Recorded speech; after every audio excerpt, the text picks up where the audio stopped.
Eh bien, bonsoir à toutes et à tous et bienvenue dans Agora Salmagne. Alors, qu'est-ce qu'Agora Salmagne ? C'est une initiative de l'ADAS, Association de développement et de défense des activités de la Salmagne. Donc, cette initiative a pour but de donner la parole à celles et ceux qui imaginent l'avenir du Val-de-Sambre. Alors, ce soir, c'est une grande première, parce que c'est un espace de dialogue et de réflexion où élus, citoyens, agriculteurs, entrepreneurs, usagers vont débattre ouvertement de l'avenir de notre territoire. Notre objectif est simple, comprendre, confronter et construire. Pas de procès d'intention, pas de langue de bois, pas de discours figé, juste la volonté d'avancer ensemble dans le respect et la transparence. Alors, c'est aussi un jalon vers quelque chose qui nous semble aujourd'hui de plus en plus nécessaire. Ce qui se passe au niveau national l'illustre parfaitement. Peut-être un besoin de démocratie participative, du moins où l'on prenne une démocratie peut-être un peu plus consultative que ce qu'on connaît jusqu'alors. Et donc, pour cette première édition, Julien recevra M. Rombaud, qui est candidat à la mairie de Maubeuge, et M. Meurant, vice-président de l'AGLO, chargé de l'économie. Sans plus attendre, je vais passer le témoin à Julien, qui a accepté de mener les débats. J'en profite pour remercier la présence donc de M. Rombaud et de M. Morand, qui avaient pris l'engagement, et nous l'en remercions, de participer à cette première édition. Je remercie également, bien évidemment, en tant que président de l'ADAS, l'entreprise ABC Flight ULM, dirigée par Bernard Lachapelle, qui a accepté de mettre ses locaux à notre disposition pour qu'on puisse travailler dans les meilleures conditions possibles. Donc à Bernard et à toute l'équipe qui l'entoure. Sans plus tarder, je ne veux pas passer plus de temps pour ne pas vous en faire perdre. Je passe le relais à Julien. Donc Julien, je te transmets le témoin et à toi de jouer maintenant. Merci Christian. Donc bonsoir à tous et bienvenue dans ce premier débat d'Agora Salmagne. Ce soir, nous allons confronter les idées, les visions et les intentions de chacun autour d'un thème essentiel, l'avenir de la Salmagne et l'avenir du Val-de-Sambre. Pour commencer, on va tout de suite plonger au cœur de l'émotion avec le court-métrage intitulé « Touche pas à ma Salmagne ». C'est un film qui rassemble les voix de ceux qui viennent ici, qui travaillent, qui vivent et qui volent chaque jour à la Salmagne. Après-midi, et c'est un lieu de partage, de convivialité. Je suis attaché à la Salmagne parce qu'en fin de compte, j'ai pratiquement 55 ans et à l'âge de 11 ans, j'ai eu la chance de faire un premier baptême de l'air ici à la Salmagne qui était offert par la commune de Rouzy. Pour le passage en 6e, on offrait un baptême de l'air, un dictionnaire et un stylo plume. Et là, ça a été la révélation pour moi. J'ai dit, je veux voler. Et tout a commencé comme ça. Donc maintenant, ça fait 20 ans que je viens voler toutes les semaines et que j'ai le plaisir d'emmener aussi des jeunes à voler avec moi, leur faire découvrir ma passion. C'est un lieu historique et il appartient à tous. Je me considère comme copropriétaire de la Salmagne. Ça nous appartient à tous. C'est un endroit sympathique, convivial, familial. À moins qu'il nous présente un projet vraiment mirifique, extraordinaire, mais je ne pense pas qu'on en soit là. Donc c'est pour ça que je veux pas qu'on touche à la Salmagne. Touche pas à ma Salmagne. Touche pas, on touche pas. Touche pas. Ne touche pas. Touche pas à ma Salmagne. Touche pas à ma Salmagne. Touche pas à ma Salmagne. Touche pas à ma Salmagne. Touche pas ma Salmagne. Ne touche pas à ma Salmagne. Touche pas à ma Salmagne.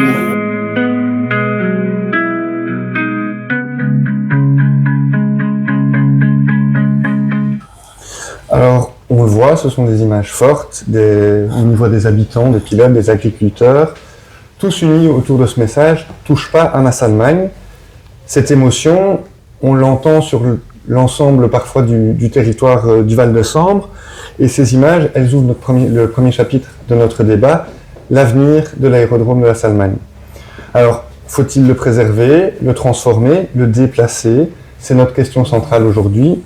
Peut-on encore concilier la passion aéronautique d'une part et le développement économique d'une autre?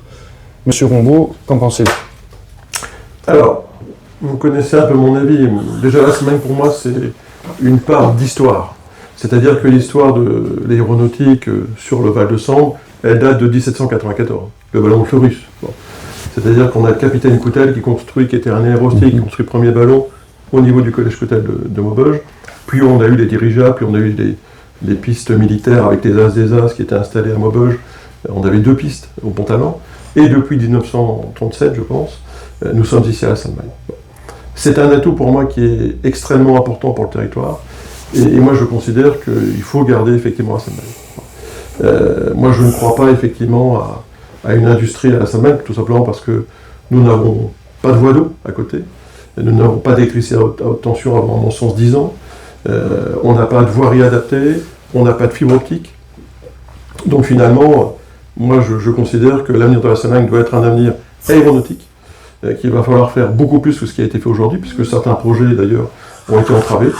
Et donc moi je souhaite qu'effectivement, demain à la Salmagne, on puisse investir dans l'aéronautique, pourquoi pas dans les drones. Je sais très bien qu'il y a une entreprise de maintenance de drones qui, par exemple, s'occupe du drone, qui est entre les hôpitaux de Maubeuge et de l'ancienne, qui vient faire cette maintenance ici. Ça pourrait être développé, mais bien plus important.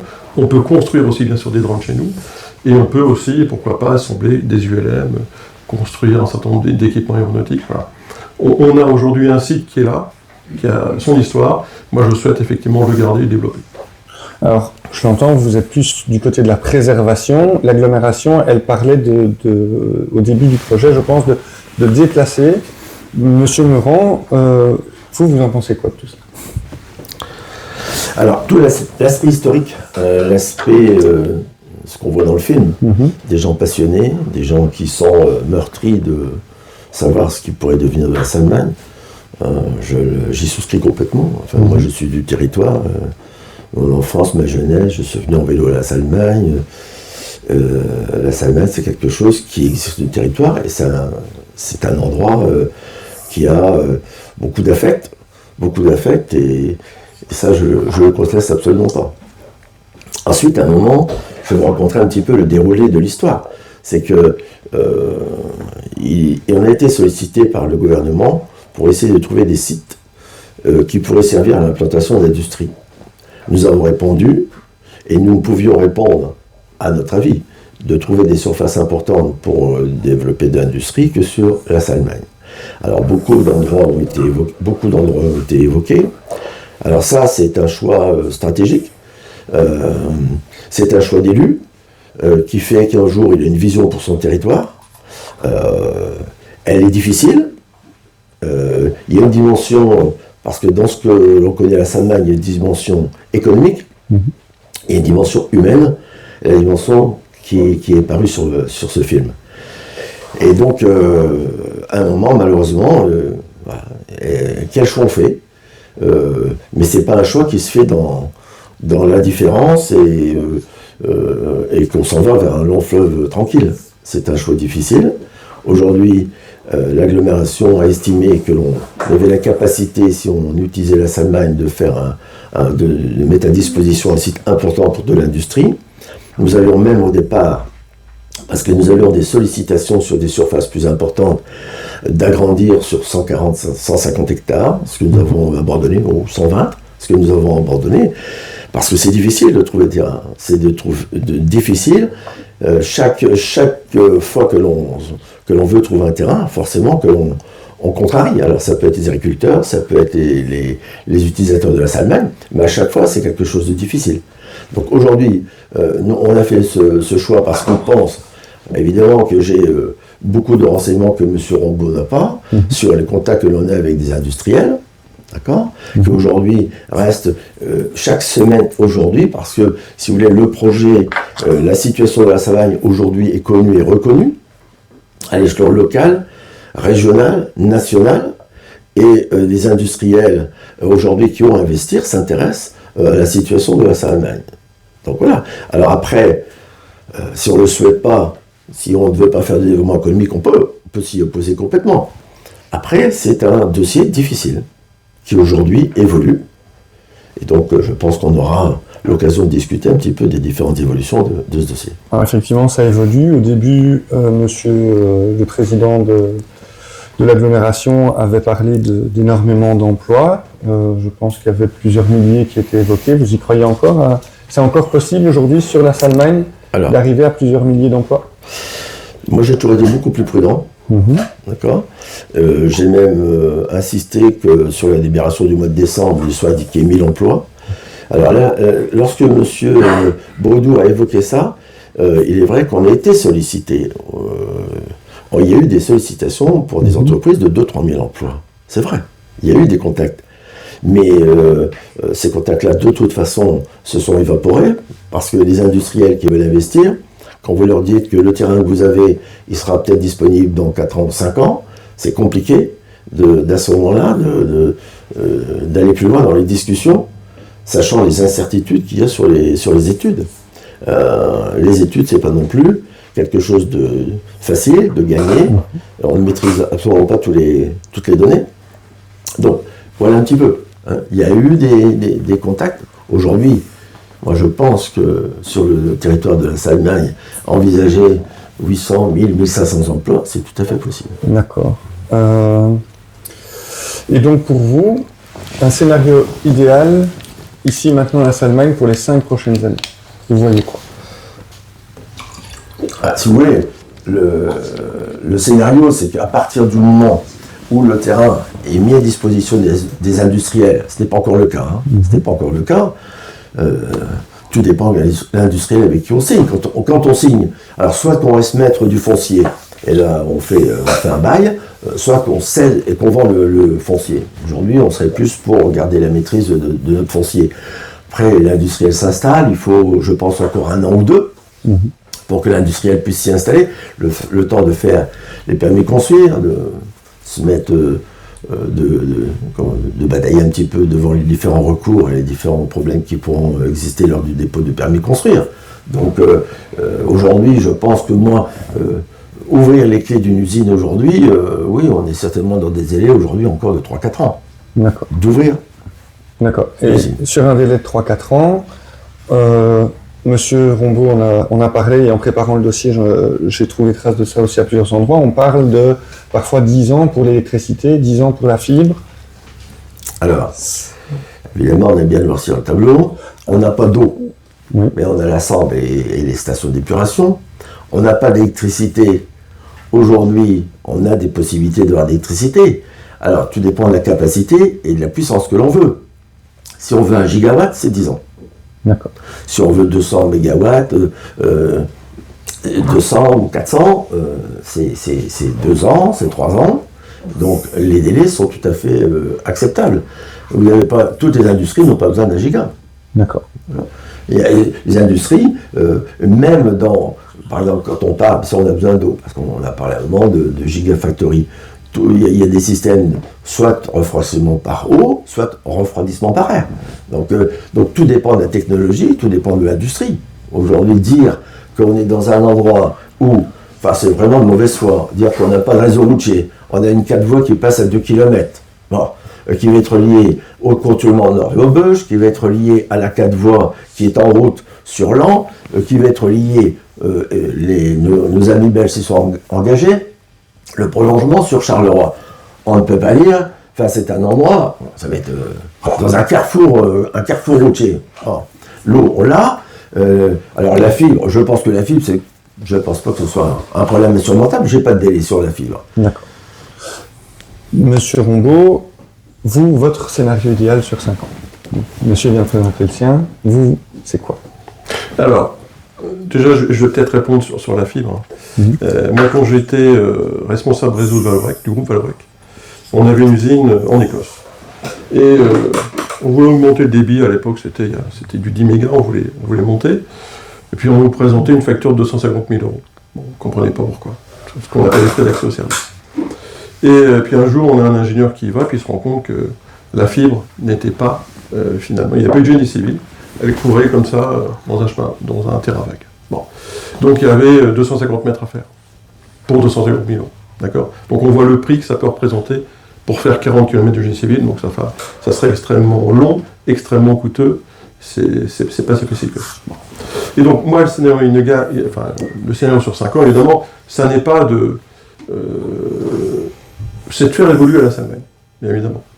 Comme je l'ai dit tout à l'heure, d'augmenter effectivement le nombre d'emplois à la Salmagne, mais dans une activité aéronautique.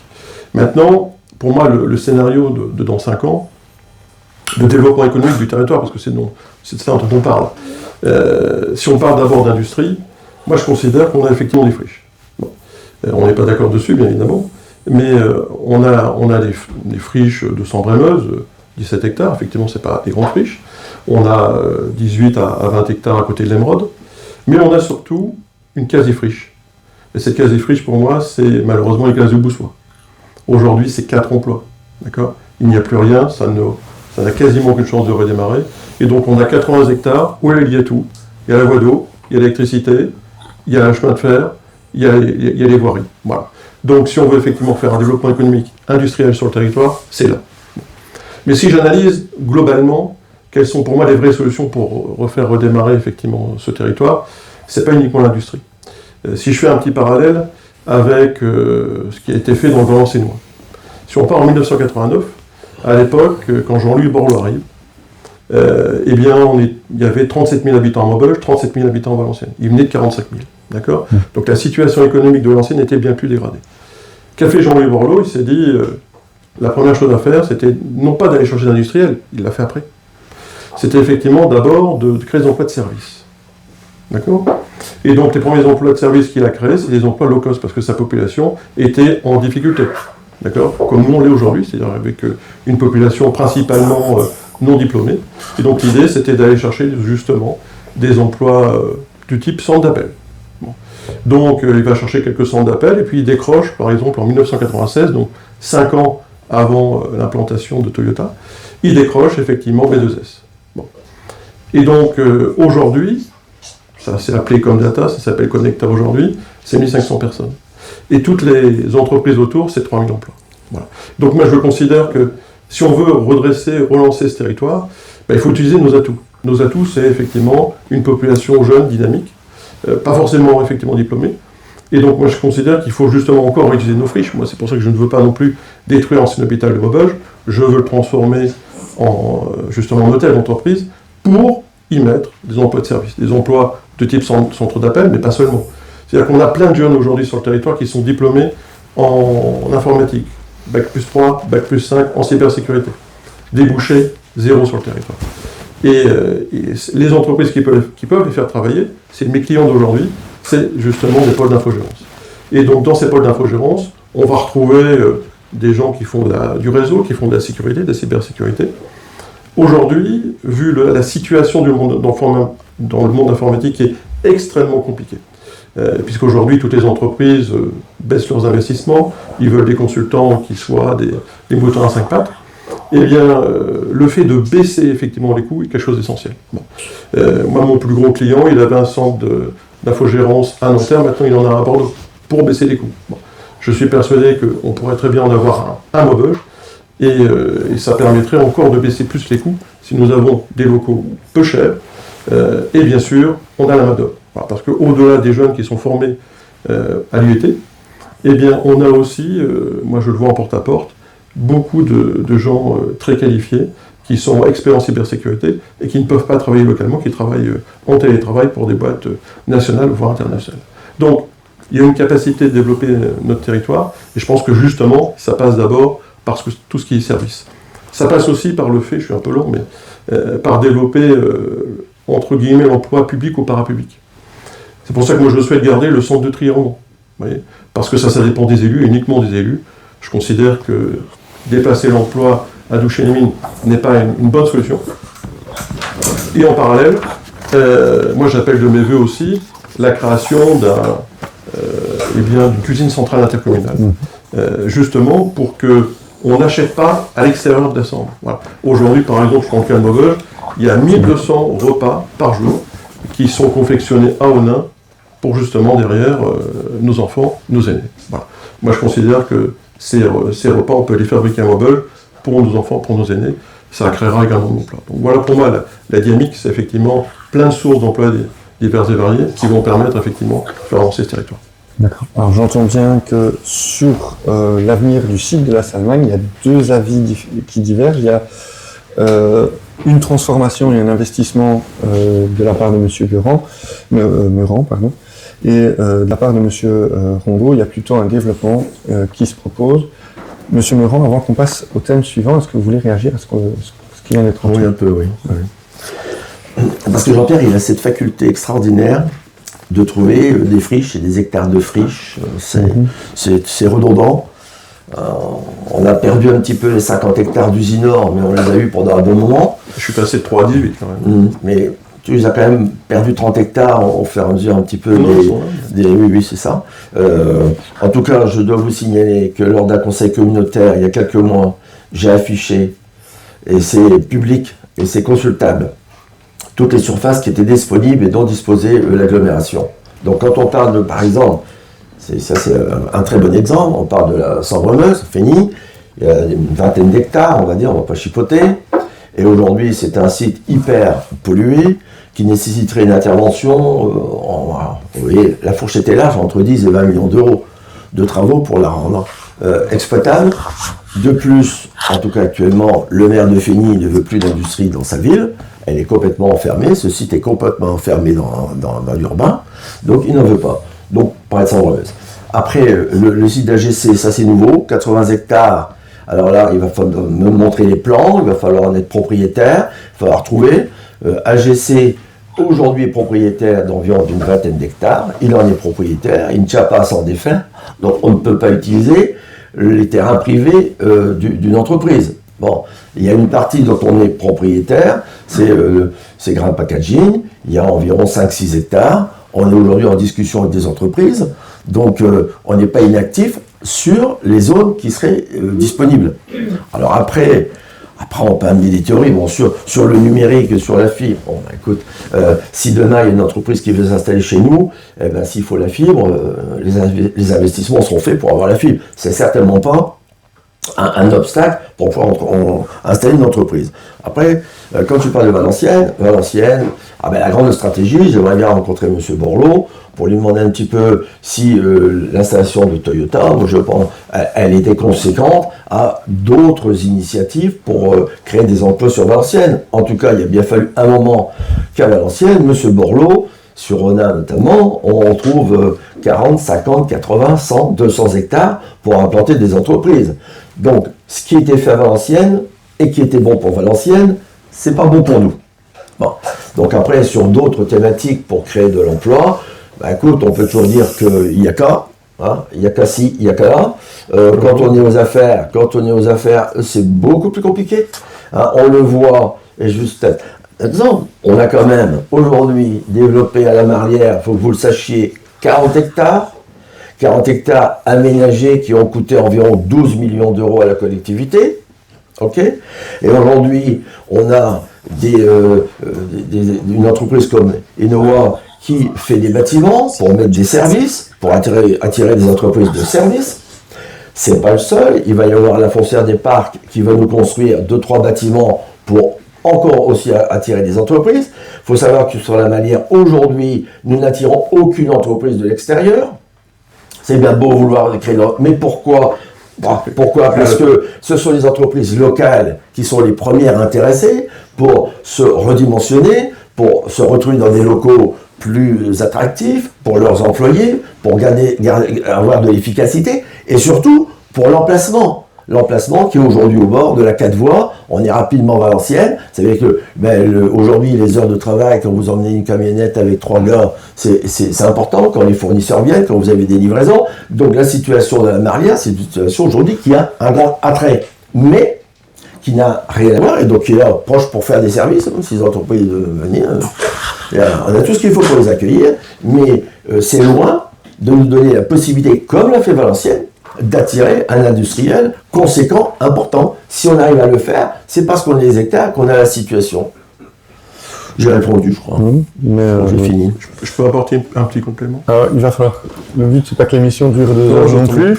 Donc, on va essayer de Simplement pour rappeler que là, il y a 1000 emplois qui vont s'implanter à Onin, dans une usine de camions, hein, voilà, et c'est 9 hectares. Donc, il n'y a pas besoin, effectivement, de 80 hectares pour créer des emplois. Je dirais, ce qui nous manque aussi ici sur notre territoire, c'est la capacité d'investissement. Voilà. Encore cette semaine, j'avais un jeune chef de projet dans le monde, justement, des centres d'appel, qui veut créer sa propre entreprise, qui est prêt, qui a des investisseurs potentiels, enfin, en tout cas, qui a des clients potentiels.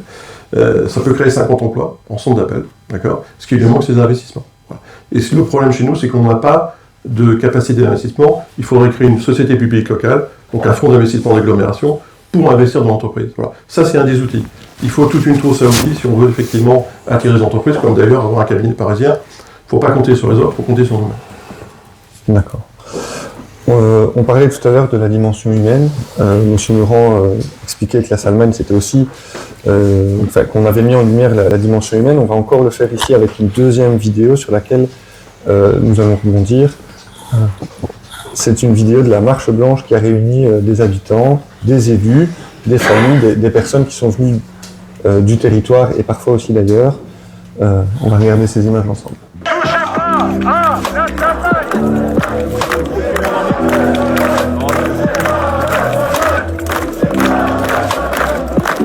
En tout cas, merci d'être là en fait pour cette marche extraordinaire. On voit bien qu'aujourd'hui, les habitants sont complètement amoureux de cette Salmagne et l'agglo en fait, avec son amateurisme, faire en sorte de détruire un endroit qui est extraordinaire, qui fait partie, on va dire, des riverains. Et voilà, en fait, c'est inadmissible d'utiliser autant d'argent pour détruire un endroit aussi symbolique. Et bien évidemment, dépenser cet argent est un non-sens total. Moi, je suis l'opposant de Bernard Boulot à l'agglomération et je peux vous dire que tout ça, c'est de la foutaise. Il n'y a pas de projet derrière. Il n'y a personne.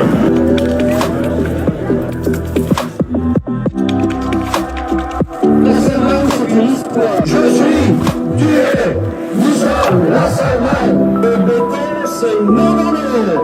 Je suis là pour soutenir la manifestation parce que je vois que tout soit fait n'importe comment, notamment pour la destruction de l'aérodrome. Il y a énormément de discussions à faire par rapport au club, par rapport aux entreprises sur le site. La première des choses aurait été de les réunir et de faire connaître leurs besoins financiers. Une entreprise qui va s'arrêter quelques mois, obligatoirement, va se retrouver en difficulté. Après, il y a le côté environnemental, où il faut vraiment pleurer pour avoir les retours. Et je vous assume que je n'avais pas de retour avant la journée de mardi des études Renet et Géomine. Et moi, je suis pratiquement né au bout de la piste. J'ai connu les dorniers, et si c'est vrai, alors, je suis né au hameau de l'Amry, donc à chaque fois qu'ils décollent ou qu'ils atterrissent, suivant le sens du vent, je vois passer le Pilatus. Donc, ce serait une grande frustration de faire ma Salmagne.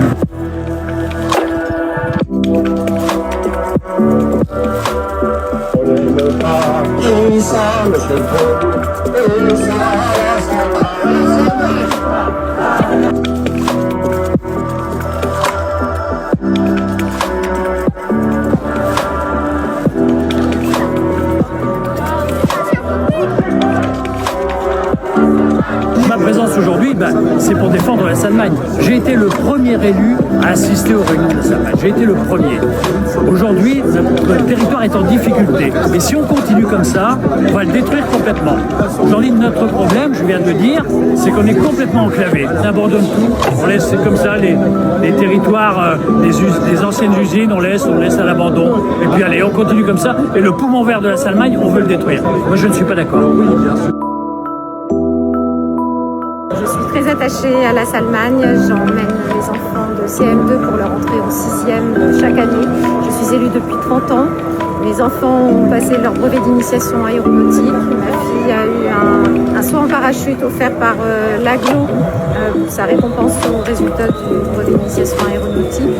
C'est un pôle stratégique en cas de conflit. Ça permet aussi l'entraînement militaire, toutes les activités aéronautiques qui sont représentées. C'est un magnifique cadre de vie. Je ne comprends pas pourquoi on a donné les pleins pouvoirs au président de l'AGLO. Touche pas à ma Salmagne. Moi, je souhaite que l'aéronautique continue, c'est notre histoire, à Maubeuge, et donc qu'on sauvegarde la Salmagne et qu'on développe ce territoire. Il y a 160 hectares de friche, il n'y a pas besoin de territoire à la Salmagne. Touche pas à ma Salmagne. Touche pas à ma Salmagne. Touche pas à ma Salmagne. Tous pour la Salmagne. Pour la démocratie, pipi. Pour la démocratie, pipi.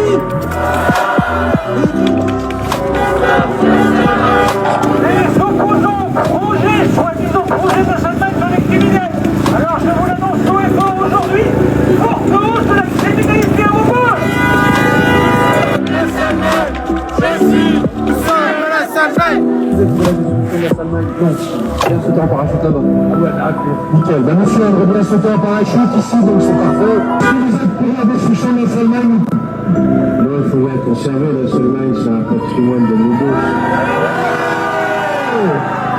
C'est clair, on vient à la Salmagne pour les leçons de conduite, et puis c'est un site fantastique et formidable. Conservons la Salmagne et bâtissez-vous, les gars.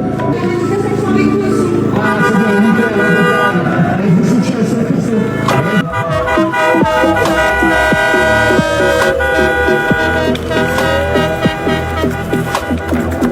Touche pas à ma Salmagne.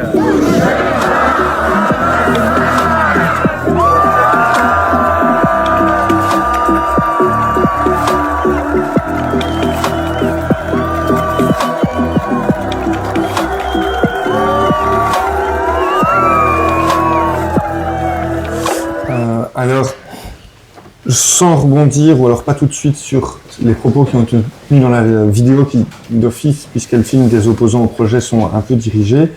Moi, ce que je vois avant tout, c'est des personnes qui s'unissent. Au-delà des images, est-ce que la marche qu'on voit là ne révèle pas une volonté de dialogue, voire un besoin d'écoute des personnes qui sont ici sur le site de la Salmagne? Est-ce qu'il n'y a pas une volonté de renouer un lien entre les citoyens et les élus? Monsieur Rombaud, vous étiez présent à la marche. Ça représentait quoi pour vous? Pour moi, effectivement, l'objectif, c'était que la Salmagne ne ferme pas. Voilà, c'est-à-dire, c'est ça, c'était mettre la pression, effectivement, sur les dirigeants de notre agglomération, pour que, justement, ils reviennent un peu en arrière et se disent, non, on va pas fermer la Salmagne tout de suite. Pourquoi? Parce que nous sommes à moins de 6 mois maintenant d'une échéance démocratique. Moi, j'ai réclamé pendant des mois, presque des années finalement, un vote des citoyens. Voilà. C'est-à-dire qu'on devait, à mon sens, consulter les habitants. Ça n'est pas à quelques-uns choisir de fermer ou non la Salmagne. Voilà. Bien évidemment, si c'était n'importe quel autre terrain, vous voyez, comme par exemple le Chinois qui devait venir à côté de la prison de Maubeuge, qui devait créer 300 emplois en 2019. Bon. Bien sûr, tout le monde sait aujourd'hui que c'était une arnaque électorale, mais il faut savoir que c'était un projet qui n'a ému personne, parce que les terrains à côté de la prison, finalement, même si malheureusement des agriculteurs auraient été spoliés, eh bien, pour 300 emplois, les gens n'étaient évidemment pas opposés. Les gens aujourd'hui sont opposés finalement à ce projet à la Salmagne, parce que c'est la Salmagne, parce que la Salmagne a une histoire, voilà. Et donc, et puis bien sûr, c'est un attachement viscéral pour nombre de nos habitants, tout simplement. Voilà. Et donc, je considère qu'effectivement, cette Salmagne, il fallait la sauvegarder. Alors, je salue d'ailleurs la décision de garder la Salmagne ouverte, d'ailleurs, du vendredi 14h au dimanche soir. Voilà. Comme quoi, cette manifestation, à mon avis, n'a pas servi à rien. Monsieur Meurant, vous répondez quoi à ceux qui voient dans les intentions de l'agglomération avec la Salmagne une rupture entre les élus et les citoyens? D'abord, cette manifestation, si vous voulez, il y a une mobilisation qui a été faite aussi par tous les utilisateurs de la Salmagne. Bon, ils sont venus avec toutes les personnes qui sont dans leur entourage et qui forcément sont favorables au maintien de la Salmagne. Il n'y a pas eu une mobilisation on est quand même 120 000 habitants, il y a eu 400-500 personnes. Il ne faut pas non plus exagérer la portée. Alors, que le message,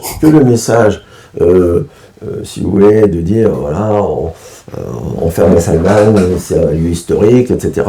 Quand on n'explique pas aux gens complètement la vision qu'il y a à côté de celle-là, ben, il y a qu'il y ait une mobilisation, ça m'étonne pas plus que ça. Après, les gens, je pense, qui étaient là, Ils n'étaient pas là pour dialoguer, ils étaient là pour dire on ne veut pas qu'on ferme la Salmagne. Très bien, aujourd'hui on dialogue là. Là, c'était pas un dialogue, c'est tout. Et les gens qui ont voulu aller là manifester en disant voilà, je veux que la Salmagne ne ferme pas, c'est leur droit. C'est leur droit, je ne leur conteste pas ce droit. J'ai pas de souci là-dessus. Alors après, sur la démocratie, elle est bien belle, la démocratie. La démocratie, si vous voulez, il y a des gens qui sont élus démocratiquement. Et ils ont des missions, ils ont des responsabilités, et il faut qu'ils les assument. Donc je suis dans ce schéma, je l'ai vécu. C'est toujours facile d'aller sur dire il faut faire on ferait plein de référendums, finalement on n'en fait pas. Hein, pas beaucoup, presque pas d'ailleurs. Mais je ne suis pas forcément favorable, parce que ce soit moi dans mon village, que ce soit l'agglomération, on est élu, on est en charge de responsabilité, on amène des projets. Si les citoyens, les concitoyens ne sont pas contents de ce qu'on fait, mais ils auront l'occasion de s'exprimer. Mais sinon, à tout bout de champ, on va faire un référendum sur le contournement nord de Maubeuge, on va faire un référendum sur la 4 voies, on va faire un référendum, pourquoi on n'a pas fait un référendum à la Marlière, on va faire un référendum sur la Salmagne, mais attendez, qui décide? Qui a la charge de la responsabilité? Parce qu'il y a bien le peuple, oui, il faudra montrer les occasions où il a eu de s'exprimer. Il n'assume rien après le peuple. Hein. Le peuple, quand il dit on ne fait pas la Salmagne, demain on ne crée pas les emplois, c'est fini. Hein. La responsabilité, elle est diluée. Qui vient dire, d'ailleurs, moi je veux dire ici, à tous ici présents, c'est que si demain, par chance, on décroche une entreprise, 2000 salariés, nous serons beaux, ce sera peut-être le premier à s'attribuer le mérite d'avoir amené une entreprise sur le territoire. On verra. En tout cas, dans les opposants, et même dans le film C'est du départ, si on arrive à avoir effectivement une entreprise de cette taille-là, croyez-moi, on n'aura plus beaucoup d'opposants. Eh bien, nous on fera, moi juste en tout cas de faire, d'essayer d'être modeste dans le résultat. C'est un projet, si on réussit, c'est magnifique. Donc, dire aujourd'hui que ce projet-là, en tout cas, ne serait pas reconnu, j'en doute fort.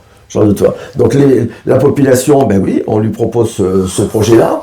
Il faut bien, c'est notre responsabilité d'élu, d'avoir une vision, de mettre en place des projets comme ça. On sait dès le départ que ça va être un projet extrêmement compliqué, extrêmement difficile. Jusqu'à obtenir l'entreprise, jusqu'au dernier moment de signer un contrat, c'est un projet industriel. C'est un projet très important, je le signale. Il n'y a pas l'IAK. Rien n'est décidé à l'avance. C'est un projet, on savait qu'il allait s'étaler sur 4 ans. Et ce projet-là, je l'ai dit lorsque j'ai répondu à la question, est-ce que vous êtes sûr que le projet va aboutir? J'ai dit pour moi, sûr à 98%. Mais on n'est jamais sûr à 100% de réaliser un projet. Celui qui dit ça, c'est qu'il n'a jamais fait un projet de sa vie. Un enseignant. D'accord. Et est-ce que, on ne peut pas ignorer le climat politique national, voire même parfois international. On parle de plus en plus de citoyens qui ne se sentent pas écoutés. On parle de fractures parfois entre les décideurs et ceux qui les ont élus. Est-ce que vous avez ce sentiment que l'agglomération souffre d'un manque de concertation parfois, comme on pourrait le penser de l'État au niveau national? Non, pas du tout. Ça n'a rien à voir. C'est pas du tout. Non, si vous voulez, qu'est-ce qui se passe? C'est que vous avez, malheureusement, là, je ne suis pas là pour faire de la politique.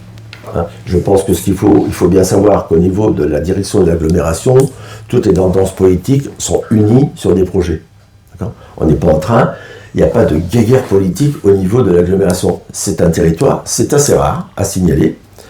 Moi, je l'ai vécu lorsque on a défendu des dossiers à la région avec M. Xavier Bertrand, qui nous a dit « Vous êtes une agglomération quand même atypique, où vous êtes tous autour de la table, toutes tendances politiques pour défendre des projets. » Donc, aujourd'hui, tous les partis politiques aujourd'hui sont unis, en tout cas, même s'il y a des dissensions dans certains groupes, en tout cas, tous les partis, toutes les tendances politiques sont réunies, avec des leaders qui disent « Le projet de la Salmagne, eh bien, il faut l'étudier, il faut nous le présenter, il faut avoir des résultats. » Mais après la coupure, là, donc la coupure, demain, si on trouve l'entreprise, il n'y aura plus de coupure avec le public et la population. Il n'y en aura plus. Hein. La coupure politique, elle est tout à fait autre. Et là, on n'est pas venu pour discuter de ça, parce que là, on pourrait en discuter pendant des heures et des jours et des semaines sur qu'est-ce qui s'est passé depuis 40 ans pour arriver à ce qu'on est aujourd'hui au niveau politique. Ça, c'est autre chose. C'est un autre débat. Monsieur Rombaud, est-ce que, si j'ai bien compris, vous voudriez peut-être un modèle de gouvernance plus participatif pour, absolument, en tout cas, autour de ce projet-là, et peut-être même dans l'agglomération? Tout à fait, tout à fait. Moi, ma conception, c'est que la démocratie, c'est le peuple. D'accord. C'est-à-dire qu'un élu peut être effectivement, on est tous élus sur effectivement un projet, sur un certain nombre de projets, sur des objectifs au cours du mandat. Donc, néanmoins, force est de constater que aucun élu sur ce territoire n'a été élu en disant « je vais fermer la Salle-Magne ». D'accord. Ça, c'est une réalité. Et donc, moi, je considère justement que l'ensemble des grands projets de ce territoire, mais même dans une ville, d'accord, il ne doit pas être décidé par le maire, par le président de l'agglomération. Nous ne sommes pas face à un roi et ses sujets, d'accord. C'est-à-dire que pour moi, la vraie démocratie, c'est la démocratie directe, celle qu'utilisait Général de Gaulle. Effectivement, quand on a un grand projet à mener, on doit demander l'avis à ses concitoyens. Voilà. Et donc, moi, c'est ma conception. C'est comme ça que d'ailleurs je souhaiterais faire demain à Maubeuge. C'est-à-dire que ce soit pour construire une salle, pour changer effectivement des sens de circulation, etc., il faut faire une concertation et après il faut faire une consultation. Voilà. Et quand on est au niveau évidemment d'une ville, on fait un référendum, et au niveau d'une agglomération, on fait une consultation. Voilà. Puisqu'on ne peut pas faire de référendum. Bon. Mais la réalité pour moi elle est celle-là. On ne peut pas dire demain, non, on a été élu, donc on fait tout ce que l'on veut. Non, c'est pas possible. Voilà. C'est le peuple qui doit décider, tout simplement. Toutes les questions, une réponse rapide. Le positionnement de M. Rombaud est tout à fait atypique. Il faut essayer de se démarquer. Je suis gaulliste. Si on fait un petit peu de populisme, si on fait un petit peu de plaire à tout le monde, ça ne gêne pas. Moi, je ne me souviens pas, parce que si vous voulez, quand on prend d'ici jusque Lille, toutes les agglomérations, toutes les villes qui font de grands projets, j'entends pas parler de référendum. Je ne pense pas que M. Borloo, quand il a fait l'usine Toyota à Valenciennes, il ait fait un référendum. Donc aujourd'hui, tu peux utiliser ça parce que ça fait bien, ça fait plaisir, vous vous rendez compte, vous donner la parole. Mais les exemples, ils n'existent pratiquement pas. Donc on peut toujours, c'est sympathique quoi, ça, on se fait plaisir. Mais c'est pas comme ça qu'un élu doit se faire plaisir. Quand un jour tu seras peut-être aux affaires, tu verras que tu auras des responsabilités, tu devras les assumer, et quand tu auras bâti tout ton projet, ben, tu l'assumes ou tu l'assumes pas. C'est à toi d'assumer, c'est pas la population. La population, elle assume tes choix. Elle les condamne, elle les valorise, elle les cautionne. Mais c'est toi qui dois mener les projets. Cite-moi un exemple, même nationalement, de cette pratique de référendum dès qu'on a un projet. Ça n'existe pas. Ça, c'est du populisme pur. C'est vrai que Général de Gaulle, il a fait combien de référendums? Mais c'est un référendum national, il en a fait combien? Attends, tu me demandes un exemple. Tu me demandes un exemple, je te donne un exemple. Il en a fait plus d'une dizaine. Compare ce qui est comparable. Il en a fait une dizaine. 10 référendums? Mais bien sûr, Général de Gaulle faisait régulièrement, tous les ans, il y avait des référendums. C'est ça la réalité. Faut me rappeler, hein. Ah ben, il suffit de regarder un peu l'histoire. C'est l'histoire. Ah bon? Non, mais là, il faut vite faire une recherche sur Internet. Hein. Combien de référendums de Général de Gaulle? Hein. Alors, on va rigoler 5 minutes. Avant de passer à la suite, moi, ce que j'entends, c'est que Monsieur Meurant, vous partez du principe qu'il faut parier sur des investisseurs, un investissement pour relever l'économie, pour améliorer l'économie. Ici, à la Salle-Magne, les gens ont tendance à croire que c'est peut-être parfois un pari risqué, et en tout cas sans aucune garantie d'emploi derrière. Qu'est-ce que vous aimeriez leur répondre à ceux qui pensent ça? J'assume le fait que c'est un pari risqué. D'accord. Et donc, la Salle-Magne peut être un levier économique pour le Val-de-Sambre pour vous? Je pense que je l'ai déjà dit, je l'ai détaillé. Il y a beaucoup de choses qui se disent, de synthétiser. C'est dans le programme et il n'y a pas de souci. Hein, bien sûr que je crois, sinon je ne serais pas là et je n'aurais pas fait tout ce que j'ai fait jusque maintenant. Et est-ce que tu croyais à l'avenue du Chinois en 2019 ? Écoute, c'est un autre débat. Ici, on va se concentrer sur l'avenir et sur la situation. C'est quand même facile de capitaliser sur un échec, mais sans connaître le dossier, sans connaître les touches. Mais C'est incroyable. Est-ce qu'il serait déraisonnable de croire ici à la Salmagne à un projet mixte avec la zone d'activité que l'agglomération souhaite voir fleurir et toujours tout cet espace aérodrome qui existe déjà avec des formations, du tourisme qui pourrait se développer autour de ça aussi, de ces infrastructures? Alors, aujourd'hui, notre but, notre volonté, c'est de présenter la totalité de la Salmagne à des investisseurs. Imaginez qu'un investisseur demain, on pourrait très bien imaginer par exemple qu'une boîte comme Safran, qui est un peu leader en France sur par exemple la construction des drones, fasse un projet, arrive demain et ils nous offrent un projet sur la Salmagne et ils ont besoin de la piste. On ne va pas la détruire, donc il faut attendre. Si vous voulez, on propose au départ les 80 hectares. Mais demain, je n'ai pas le nom de l'industriel aujourd'hui.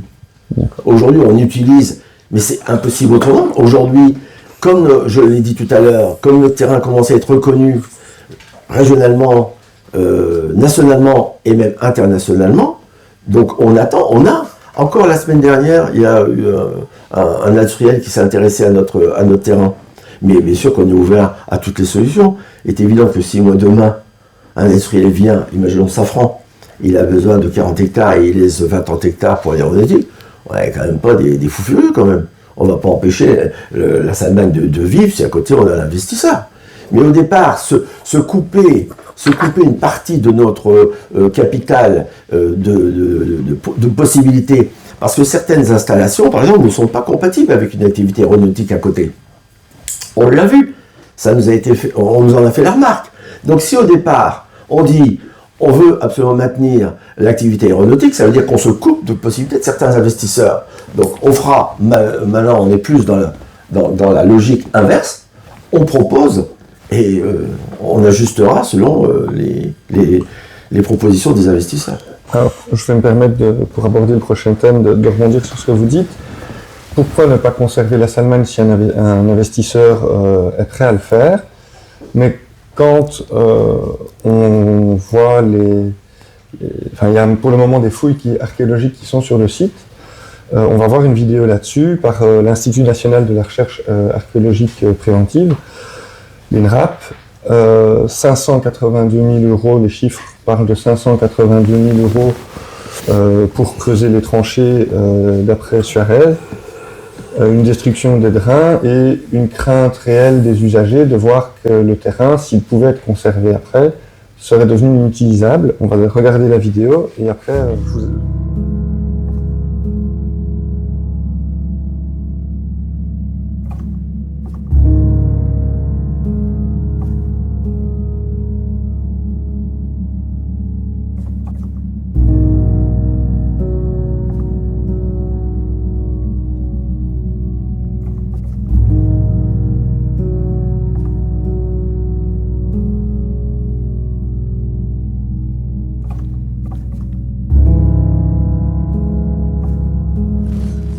Effectivement, sur les images, on voit des tranchées, on voit un aérodrome mis à l'arrêt. On parlait tout à l'heure de la possibilité de voler du vendredi 14h au dimanche soir.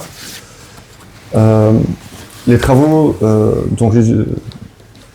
qui sont à l'origine des tranchées, on parle de fouilles préventives, certains parlent d'opérations de destruction. Monsieur Meurant, comment vous justifiez cette dépense de 582 000 euros d'argent public pour un site encore en activité, et surtout, pourquoi avoir entamé tous ces travaux alors que toutes les études certaines études sont encore en cours? Alors d'abord 580 000 euros, je ne sais pas qui vous a donné ce chiffre. Alors, Suarez avait donné... Donc ça dépendra exactement, étant donné que c'est une redevance au mètre carré, ça dépendra exactement des surfaces qui seront fouillées. Bon. Alors après, il y a une chronologie dans les études, et l'INRAP est arrivé à un moment où il devait arriver. Il faut d'abord faire les études environnementales, les études d'impact, et après il y avait le géomine, le pyrotechnique, et ensuite l'INRAP. Donc l'INRAP, sans faire l'INRAP, on ne mettra jamais l'aérodrome à disposition d'un industriel. Donc il faudra m'expliquer l'incohérence qu'il y a là-dedans. C'est tout à fait cohérent. Aujourd'hui, on est arrivé à un stade des études où il fallait faire l'INRAP. Bon. Donc, au départ, l'INRAP avait beaucoup d'exigences sur leur délai, sur leurs exigences au point de vue environnement de travail. Donc, nous sommes arrivés, après les avoir laissés travailler tranquillement. Donc, si vous voulez, ils se soucient peu de 500 personnes qui se promènent à Maubeuge, hein, moi je vous le dis tout de suite, hein, ou des petits discours assassins sur Internet. Ces gens-là, ils arrivent sur l'aérodrome, ils sanctuarisent, ils sont chez eux. Pendant les 3 mois, 4 mois, 5 mois qu'ils interviennent, plus personne n'a le droit d'utiliser l'aérodrome, ils sont chez eux, ils sont en sécurité. On les a laissés travailler 15 jours, 3 semaines au départ. D'abord, on a fait, pour que ces études durent le moins longtemps possible, on a réinvesti dans une dernière investigation des géomines pour qu'ils enlèvent tout ce qui pourrait être dangereux sur les endroits où on allait faire les tranchées. Donc je vous donne comme information, malgré tout ce qu'on nous avait décrit, hein, c'est tout juste si on n'aurait pas fait évacuer Vieuran et Hélène, parce qu'on était dangereux, des irresponsables, etc. On fait venir des professionnels qui ont trouvé 2 petits obus et 1,5 tonne de ferraille sur l'ensemble des tranchées qui ont été faites. D'accord ? Mais ça a permis d'éviter des suspicions d'explosifs de la part d'INRAP, qui auraient pu retarder à chaque fois leur avancée et leur travail. Donc ça, c'était fait. Ensuite, on est rentré en contact avec l'INRAP, d'accord ? C'est un contact qui se fait gentiment, doucement, en expliquant un petit peu les contraintes, en expliquant l'environnement, en ayant leur contact. Et au bout de 15 jours, 3 semaines, on a abouti de faire venir des dirigeants de l'INRAP de Lille pour leur dire, voilà, quels assouplissements on peut mettre. Est-ce que vous nous donnez des possibilités d'utilisation de l'aérodrome dans certaines conditions ? Monsieur Breton de la DGAC était là, il a été d'une aide plus que précieuse, hein, et l'INRAP a dit, bon, quelles sont vos demandes ? Je vous ferai remarquer, je suis venu rencontrer monsieur Lachapelle, on a rencontré plusieurs utilisateurs de l'aérodrome, on a écouté leurs demandes, hein, qu'on a transmis à monsieur Georges et aux responsables de l'INRAP, qui nous ont dit, voilà, qu'est-ce qu'il faudrait pour maintenir, pour ne pas trop impacter la vie des entreprises et des associations. Et on est arrivé à un accord. Tant que la piste, on n'était pas arrivé sur la piste en dur, ils gardaient la piste en dur. Hein, et lorsqu'on serait du côté d'utiliser la piste en dur, on gardait la piste en herbe. Et on autorisait l'utilisation de l'aérodrome le vendredi après-midi, le samedi et le dimanche. Je pense que ça a été très bénéfique pour l'utilisation de la Salman. Je pense que ça fait respirer beaucoup de gens. C'est la première fois que quelques utilisateurs de la Salman sont venus me remercier. Le travail de fond qui a été fait sur le terrain par les élus de l'agglomération et les techniciens nous donne aujourd'hui, en tout cas, une visibilité plus agréable sur les utilisateurs de la Salman pour les quelques mois qui viennent. Alors, Monsieur Rongo, comment réagissez-vous à ce que M. Meurant vient de dire? Et finalement, est-ce qu'on ne peut pas dire que, comme ça vient d'être dit, il y a un dialogue entre l'agglomération et les usagers? Le dialogue, il a été extrêmement compliqué, puisque la réunion des usagers datait, je pense, du 26 septembre. Tout devait être arrêté le 30 septembre, d'accord? Donc, pas vraiment d'un dialogue. On parle effectivement déjà d'études qui, pour moi, n'auraient pas dû être menées maintenant, puisque les études étaient prévues sur 2 phases, du 30 septembre à février, donc 30 septembre 2025 à février 2026, et une deuxième phase à partir de septembre 2026. Bon. Donc ça veut dire, et aujourd'hui je n'ai pas de confirmation, qu'il n'y ait pas une deuxième phase. Ça veut dire que de toute façon les études de l'INRAP n'auraient pas été menées avant 2027. Bon. En tout cas à la fin des études. Donc ça veut dire que, en réalité, le plan initial, pour moi de l'agglomération, c'était de se dire, on arrête tout le 30 septembre, on tue tout le monde, on tue la contestation, il n'y a plus d'aérodrome, et dans les faits, on n'en parle plus pour les élections municipales. Bon. Je pense que c'était le plan. Puis la contestation qui a eu lieu, le 23 août, les réunions publiques, les réseaux sociaux, etc., a fait reculer effectivement la direction de l'agglomération. Ils le reconnaîtront jamais, c'est pas grave, mais je pense que c'est ça la réalité, et c'est une bonne chose. Tu penses? J'en suis persuadé. Et donc, en réalité, aujourd'hui, on aboutit quand même à un aérodrome qui continue la moitié du temps, enfin pour moins la moitié du temps. C'est mieux que rien, c'est loin d'être parfait, mais ça permet quand même, en tout cas, de continuer l'activité et de ne pas tuer toutes les entreprises, de tuer effectivement tous les emplois. Il y a quand même 25 emplois chez nous, enfin ici en tout cas. Donc voilà, mais moi je considère que ces études, elles auraient dû être menées une fois que toutes les autres études étaient réalisées, parce que finalement, si on a des études sur l'eau qui ne sont pas pertinentes, ou d'autres études, eh bien ça veut dire que l'étude de l'INRAP aurait servi à rien. Voilà. Donc pour moi, il fallait faire en dernier lieu, puisque de toute façon, c'était prévu jusqu'en 2027. Monsieur Meurant, est-ce que vous êtes d'accord avec cette phrase « Les études de l'INRAP auraient servi à rien » ? Bah, bien sûr que non. Si vous voulez, quand on parle d'études, alors il faut attendre l'étude de l'eau, l'électricité. On ne connaît pas les exigences de l'industriel. Donc c'est caduc, ça n'a pas de sens. Donc, il faut faire d'abord l'étude de l'INRAP pour mettre à disposition. Quand le terrain est à disposition, l'industriel qui viendra aura ses exigences. D'accord ? Alors après, ce que j'apprécie pas du tout, c'est qu'on mette ma parole en doute. Moi, je vous dis que c'est notre travail, et notre travail seul avec l'INRAP, qui a permis d'avoir ces améliorations et les rencontres avec les utilisateurs.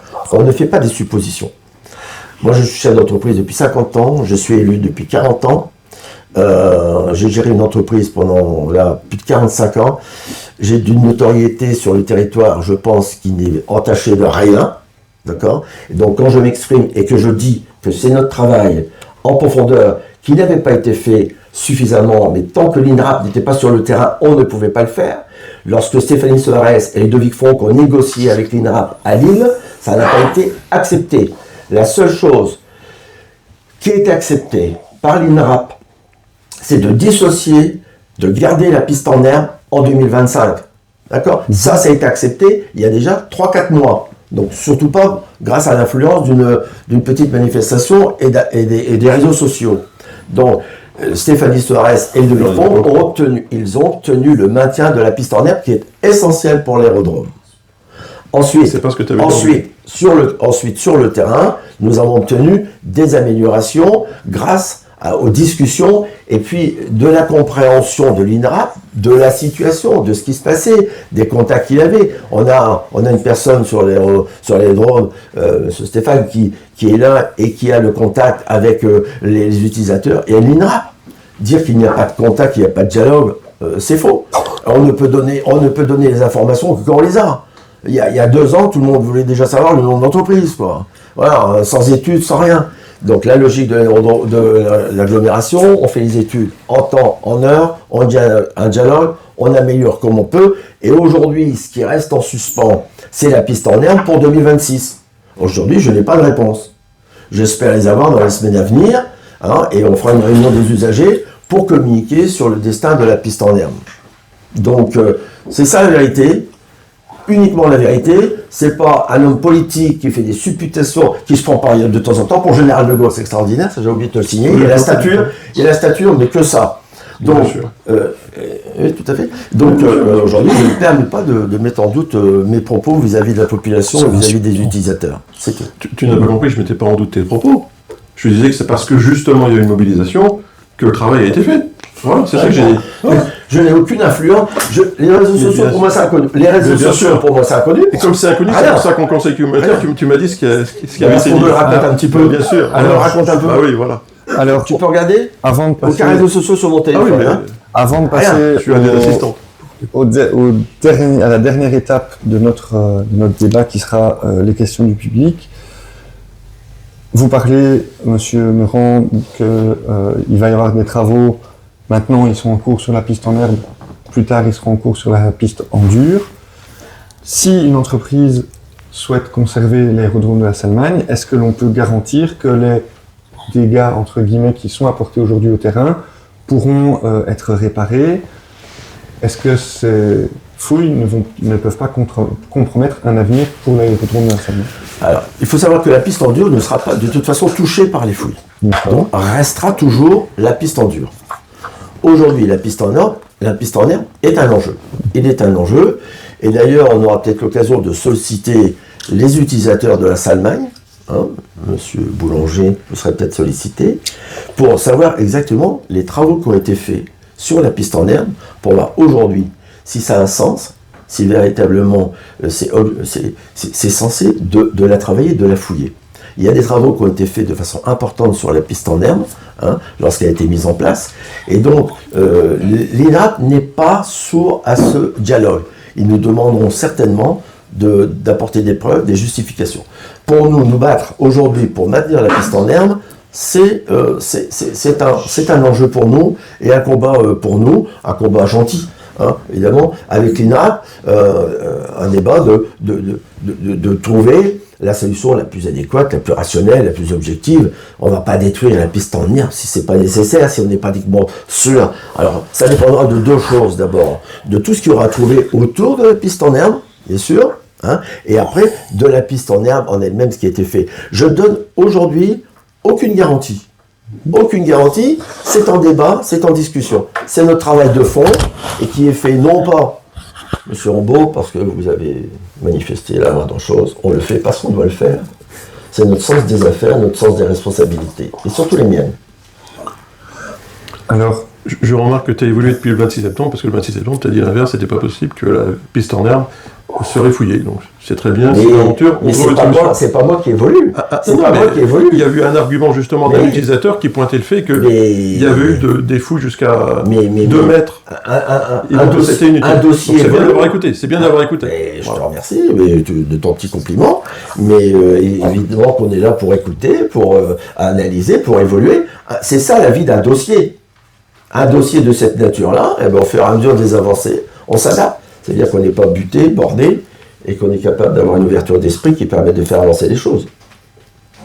Alors, sans rentrer dans des détails techniques et peut-être compliqués, les utilisateurs ici, j'en ai rencontré plusieurs, sont inquiets parce que l'INRAP aurait abîmé, détruit les drains sur le terrain, que ces tranchées, finalement, mettraient à mal la perméabilité du terrain. Si la piste pouvait être maintenue avec les activités économiques, est-ce que tous ces dégâts pourraient quand même être... Est-ce que ce sera à charge de l'entreprise, à charge de l'agglomération? Comment ça pourrait se passer? De toute façon, s'il y a eu des dégâts qui ont été faits, l'INRAP a sa responsabilité. Moi, j'ai été averti vendredi de ce souci. Donc, de toute façon, comme je rencontre l'INRAP la semaine prochaine, ce sera évoqué. Parfait. On va passer à cette dernière étape. C'est une question pour Monsieur Meurant. Et je m'exprime en mon nom personnel et non pas au nom du centre de parachutisme. Est-ce que vous savez, Monsieur Meurant, que si nous venions à disparaître, le NOTAM qui nous protège jusqu'à 4000 mètres devient caduc et à ce moment-là, les avions de ligne pourraient passer faire du direct pour Charleroi ou Bruxelles à une altitude très basse. Non, je suis pas courant. Donc en clair, nous sommes une protection pour tous les habitants du coin. Et ensuite, je vais répondre à une question que vous avez posée sur la piste en herbe. Les travaux datent environ de 2000. Ils ont duré 3 ans et ils ont été menés par les bases aériennes sous la tutelle de l'aviation civile. Alors ça c'est forcément très intéressant. Après, sur le problème de l'aviation, les avions qui pourraient atterrir à Charleroi, bon, je pense qu'ils sont quand même à une certaine altitude quand ils passent au-dessus, il faut voir. Bon. Actuellement, ils sont à une certaine altitude. Voilà. Non, mais il faut voir demain à combien ils seraient. Ça, c'est des renseignements qu'il faut se prendre. Mais je pense que, et d'ailleurs, c'est évoqué notamment par M. Rambaud qui dit il faut développer, il y a capacité à développer l'activité aéronautique de la Salmagne. Ça, il faudra peut-être faire un référendum aux habitants de Vuran et d'Hélène qui seraient d'accord. Hein. Parce que le maire d'Hélène, il a dit, dès que j'ai été élu, mon bureau il était plein de citoyens qui disaient on a le ras-le-bol de la Salmagne, le boucan, les week-ends, c'est infernal et tout ça. Donc le développement de la Salmagne aujourd'hui, ils sont inquiets pour certaines choses, mais si demain on développait l'aéronautique sur la Salmagne, la population serait peut-être tout aussi inquiète, il faut leur poser la question. Je vais vous répondre, je suis là depuis 1972. J'habite Hélène. En 2 ans, en 50 ans, j'ai eu 2 réclamations sur les activités aéronautiques. D'accord ? Le préfet, monsieur le préfet, a pris pour exemple un habitant d'Hélène qui rouspétait par rapport aux parachutistes, si vous voulez. Il a pris son exemple. Il a dit « J'ai acheté une maison de campagne à proximité d'un aérodrome et ça ne me viendrait pas à l'idée aujourd'hui d'aller recourir contre l'aérodrome alors que j'ai été prévenu en long et en large des nuisances aéronautiques, tout simplement. Et ensuite, un monsieur qui est venu de Marpan. Et ce monsieur rouspétait parce qu'on avait beaucoup de Hollandais, beaucoup de Belges. Et en fait, pourquoi pas interdire les autoroutes aux Hollandais ou aux Belges tant qu'on y est, quoi, puisque voilà. Donc c'est insignifiant. 2 réclamations en 50 ans. Moi je vous dis ce que le maire de Hélène m'a dit. Oui, vous pouvez lui demander. Mais je peux lui demander, bien sûr. Et pour simplement rebondir, si je peux me permettre, il faut savoir que quand je dis développer les activités aéronautiques, ça ne veut pas dire monter à 30 000, 40 000, 50 000 avions, c'est pas ça. Voilà. C'est augmenter les activités autour de l'aéronautique. Les drones feront très peu de bruit, donc ils ne gêneront personne. Ok, on va passer à... si je me permets d'intervenir, je suis un habitant d'Hélène, Philippe Canon, pour avoir énormément de contacts sur Hélène. Je ne dis pas qu'Éric n'a pas dit qu'il y ait quelques opposants, mais à l'heure actuelle, vous êtes à 5 opposants sur toute la ville d'Hélène. Je vous engage à faire un sondage. Monsieur Baudou m'a déclaré qu'il avait un sondage avec une majorité de personnes lors d'une opération à Avennes assez triste. Monsieur Baudou m'a déclaré personnellement qu'il avait un sondage à ce niveau-là qui disait que la majorité des habitants étaient contre la Salmagne. Je m'inscris en faux et je demande à ce que l'on fasse un sondage. Ce sondage a peut-être existé il y a 20 ans et encore, moi j'étais déjà là et je n'aurais pas été sondé à l'époque. Je suis désolé, mais la majorité des habitants d'Hélène sont pour la Salmagne. Donc refaites un sondage, ou faites un sondage puisqu'il n'a pas eu lieu en l'occurrence et vous verrez où est la majorité. Merci. Alors on va passer, est-ce qu'il y a une question suivante ? Est-ce que quelqu'un d'autre aimerait s'exprimer ? Bonjour, Michael Lebière, je suis pilote à Valenciennes, à défaut de pouvoir l'être ici, pour me projeter sur la Salmagne. Monsieur Meurant, vous aviez raison par rapport au référendum.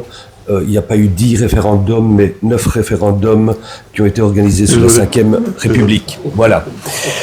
Alors, en fait, le maire de Feigny ne veut plus d'industrialisation, mais voulait imposer aux citoyens de Vieuxrand, Hélène, Assevant, Boussois, qui sont tout proches de la Salmagne, à quelques kilomètres, même pas, qui vont vivre un véritable enfer durant de nombreuses années, sans parler de la défiguration d'un environnement bucolique.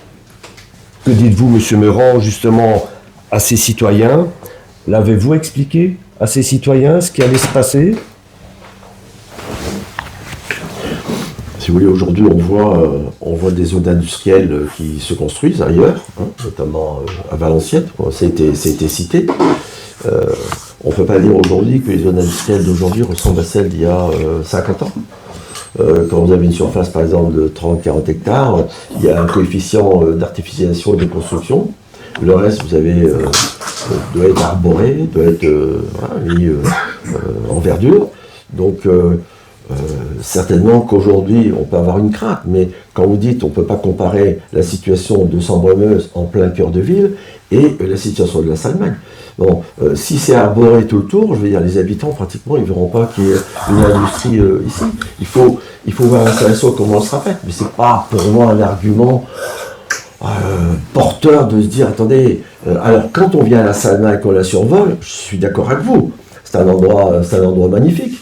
Mais il faut voir les gens, tout le monde ne vole pas, les gens qui vont circuler autour. Je ne pense pas que demain on ferait une zone d'activité industrielle qui pose complètement problème, comme vous le dites.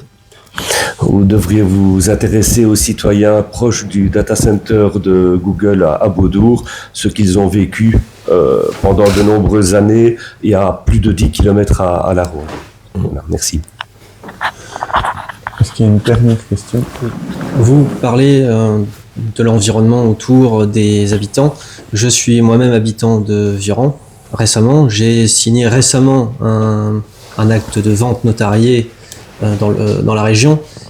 Quand on achète un terrain, que ce soit une maison aux alentours, en fait, ils font un état des lieux, un diagnostic des nuisances odorantes, sonores,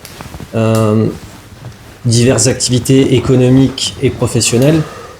On est bien au courant quand on achète une maison autour d'une industrie, autour d'un aérodrome en ce cas précis, qu'il va avoir des nuisances.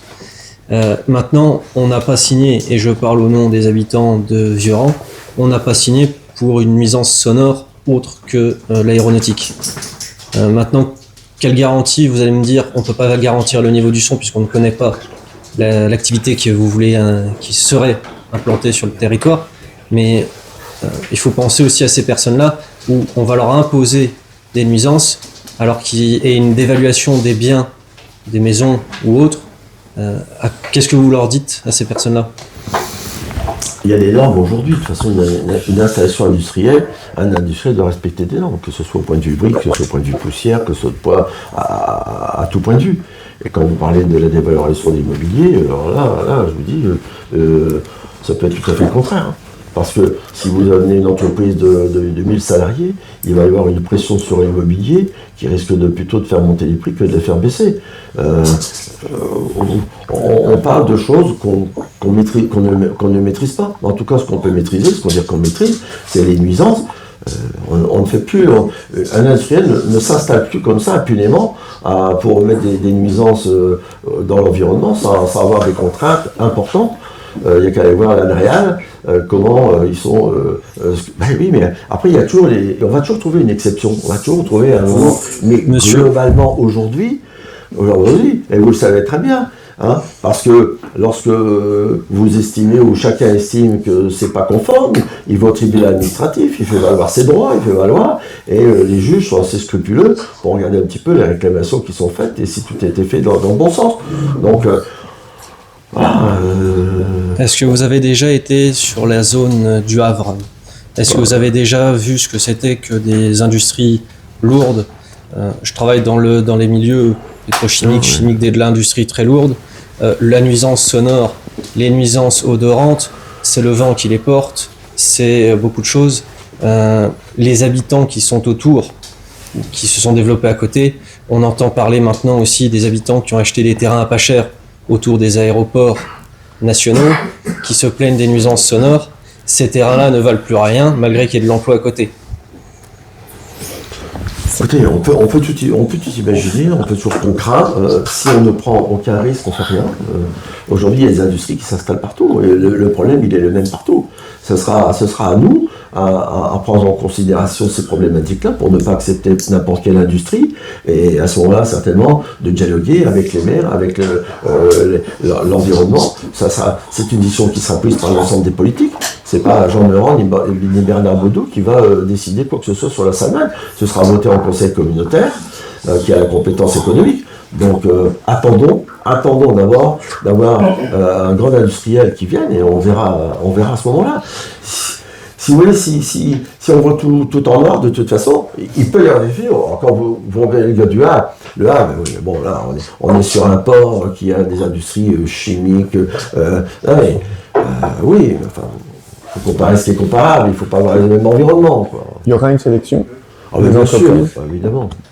Je vais peut-être citer un exemple local parce que oui, il peut y en avoir. Votre réserve est incompréhensible, puisque au niveau de la petite Savate, donc on est à 50 mètres des maisons, l'agglomération va implanter effectivement une entreprise de recyclage de plastique qui avait été mise dehors d'ailleurs du Valenciennois et qui faisait du 110 dB le week-end. Voilà. Et donc 110 décibels, ça correspond absolument, à quoi? 110 décibels, absolument, voilà, à 50 mètres des maisons. Et donc, il y a même Julien Courbet qui est intervenu, etc. Voilà. À la fin, effectivement, l'agglomération s'était engagée à faire déménager, mais n'a pas déménagé chez nous, ils sont partis à Cambrai. Voilà. Donc, effectivement, c'est l'agglomération qui avait laissé cette entreprise s'implanter à côté des maisons. Donc, je comprends votre crainte. J'ai une question, une remarque, parce que bon, on est tous d'accord, on est tous du Val-de-Sambre et on sait qu'on est dans une région malheureusement un peu sinistrée, difficile, avec un taux de manque d'activité au niveau de l'emploi qui est très élevé, en tout cas beaucoup plus élevé que la moyenne nationale. Et c'est pas pourtant faute d'emploi, parce que des emplois à pourvoir sur le Val-de-Sambre, il y en a des milliers, pratiquement 2000 aujourd'hui. qui ne trouvent pas preneur pour différentes raisons. Soit par manque de qualification, ça c'est un des problèmes. L'autre problème, c'est l'attractivité du territoire et le manque de maillage, je veux dire, au niveau des moyens de transport, qui fait qu'aujourd'hui, les jeunes qui sont qualifiés sont majoritairement de la région valenciennoise ou lilloise, et que pour venir dans la région, c'est pas simple, à moins d'avoir un véhicule, et encore au niveau de transport, c'est pas facile. Au niveau de transport en commun, le train, ça s'est réduit à une peau de chagrin. Aujourd'hui, il n'y a plus qu'un train pour aller à Lille ou à Paris le matin et le soir, et encore quand il passe, malheureusement, parce qu'il n'est pas retardé. Et puis lorsque l'on voit tout ça également, on se dit qu'il y a peut-être des choses à faire pour essayer de rendre ce territoire plus attractif, parce que quand bien même Loïc, ici présent, vient de la région de la Meurthe-et-Moselle, pour venir s'installer ici et trouver un logement, c'est aussi un problème. Donc lorsqu'on parle de l'attractivité et louange à vous de vouloir créer de l'emploi, et je ne peux pas m'y opposer effectivement, mais je pense qu'il y a beaucoup à faire aussi aux alentours pour pouvoir essayer de pourvoir en tout cas les postes qui sont vacants, parce qu'il y en a beaucoup. Qu'avez-vous à répondre à ça ?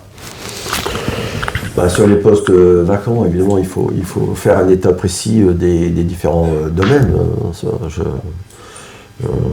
Je suis même confronté dans l'entreprise, donc sur certains postes, c'est difficile de recruter.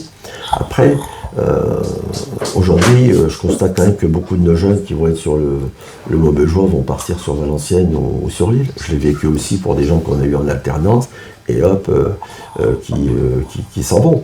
Donc, mettre une dynamique en route, je pense qu'il faut mettre une dynamique en route. Une entreprise leader va de toute façon créer des sous-traitants, de la sous-traitance, il y aura divers emplois, il faut être attractif.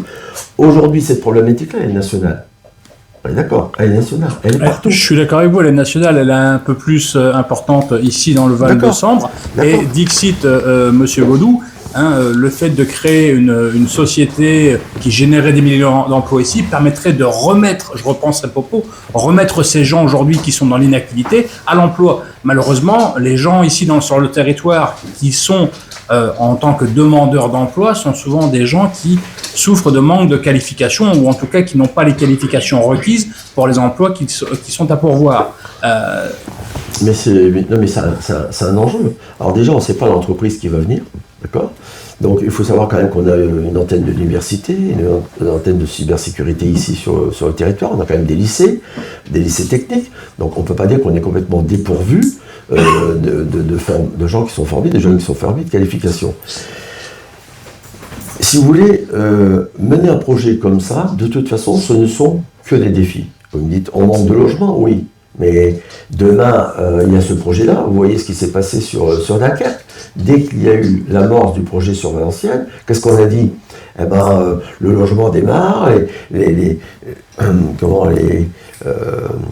promoteurs viennent sur Dunkerque, ils achètent les terrains. Il y a toute une dynamique qui se met en place sur Dunkerque. Aujourd'hui, c'est très dynamique, que ce soit au point de vue culturel, au point de vue économique. Donc, il pourrait avoir un peu la même réflexion. On ne va pas trouver le personnel. Les jeunes, ils sortent quand même chaque année. Il y a des jeunes qui sortent des écoles. Il faut leur donner quand même un avenir. Mais ceci étant dit, c'est un défi. Alors, je vais vous raconter un truc. Oui. Donc, il y a environ 1 an, quand on était un peu avancé sur les études, mais pas encore suffisamment, on était allé rencontrer une antenne de l'université Lille 1. Et le responsable nous dit « mais votre projet nous intéresse ».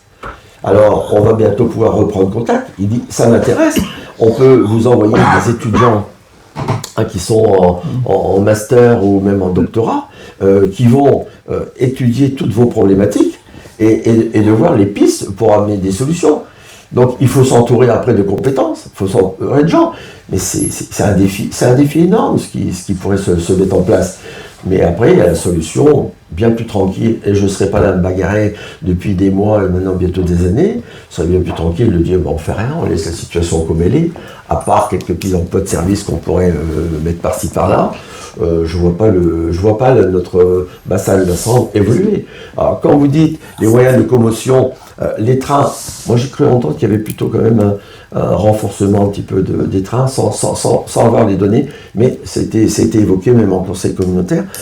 Par contre, réseau routier, genre, jamais on a connu un tel développement du réseau routier sur l'Avesnois.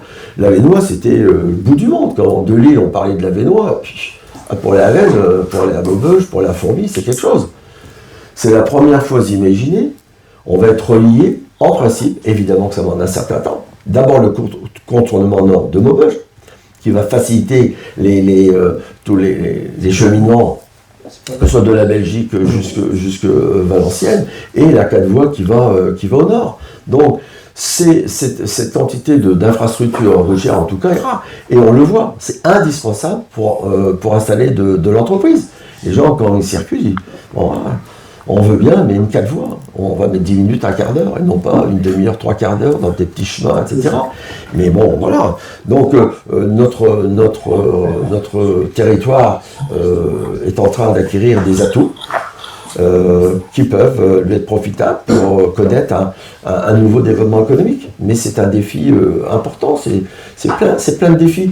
Il n'y a pas de solution, c'est un problème compliqué, il n'y a pas de solution simple. Les grands yakas n'existent pas. Hein, il n'y a pas Yakafoc, non. Il faudra travailler avec les gens du logement, il faut travailler avec les formateurs, avec les lycées, avec l'université. Il faut travailler, se faire entourer, mais c'est un défi important. J'espère qu'on réussira. Monsieur Rimbaud, une réaction? Peut-être une réaction justement sur rapidement. Mais j'ai un défaut de tempérament quelque part. Simplement pour dire que le contournement justement qu'on nous propose, malheureusement, il n'est pas au niveau. Moi, juste, ce qu'il nous faut, c'est une 2 fois 2 voies. Voilà, ça, c'est ce que vient de dire Jean Meurant. Il parlait de 4 voies. Bon. On n'a pas 4 voies. Il faut savoir que ce qui nous est proposé, c'est un contournement avec 4 ronds-points et 2 fois 1 voie partielle, entre la route de Mons et Loussois. Sauf que, on nous disait d'abord, c'était pour régler la circulation d'aujourd'hui. Alors pour régler la circulation d'aujourd'hui, ça pourrait suffire. Bon. Puisque on regardait les chiffres de 2017, le chiffrage du nombre de véhicules vers Gemont, c'était 16 500. Et puis Gemont, puis on s'arrête. Derrière, il n'y avait pas les RN54 vers Charleroi. Sauf que les Belges se sont maintenant engagés à les RN54, avec une 2 fois 1 voie. On rajoute 15 000 véhicules. Bon. Donc ça veut dire qu'il va falloir transporter, avec surtout la N2 à 4 voies principalement, on va transporter 31 500 véhicules potentiellement vers Gemont, et après vers Charleroi. Bon.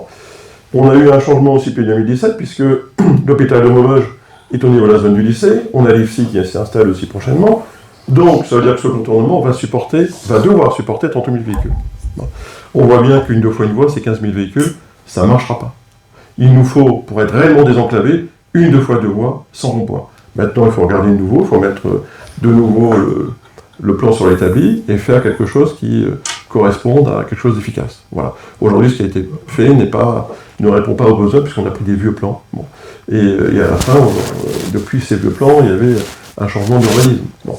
Et donc, il faut repartir de zéro, il faut arrêter de se dire non, je ne veux pas passer entre Mérieux et Bétigny parce qu'il y a quelqu'un qui bloque. Non, on remet tout, effectivement, sur l'étude, et derrière, on voit le plan le plus efficace qui permette effectivement d'être en 2 fois 2 voies sans rond-point et en plus de limiter l'impact sur l'environnement et bien sûr sur l'habitation. D'accord. Alors, on pourrait en parler longtemps. On aimerait pouvoir vous libérer à un certain moment. Donc, il y a une dernière question du public, comme ça fait 5 nombres.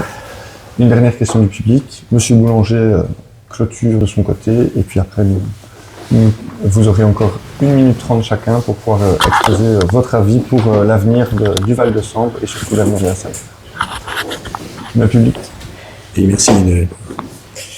Ma question s'adresse à Monsieur Jean Meurant, vice-président de la communauté Maubeuge-Val de Sambre, où il est en charge du développement économique.